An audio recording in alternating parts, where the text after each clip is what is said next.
Hi guys, today I'm making a quick chicken chow mein. In a pan on high heat, heat through 4 tablespoons of oil and add in the white part of your spring onion. Reserve the green for garnish. Add in 2 cloves of garlic and the chilli, which is optional, as well as half an onion.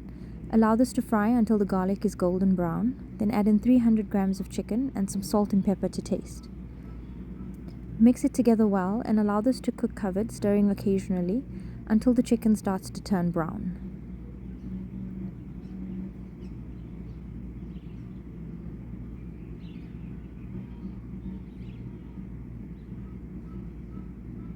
Then add in 1 medium carrot, thinly sliced, and a cup of shredded cabbage.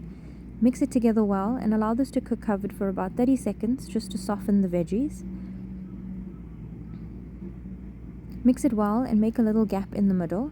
Add in half a teaspoon of sugar and 4 tablespoons of soy sauce.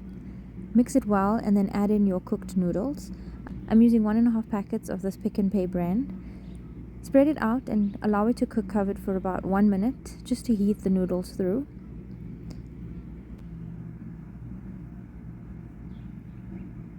Then mix it well. Add on your green spring onion for garnish, and it's ready to serve. I know this is probably not an authentic chow mein, but it is delicious. Enjoy. Thanks for watching, guys. Don't forget to like, share, and subscribe. Bye!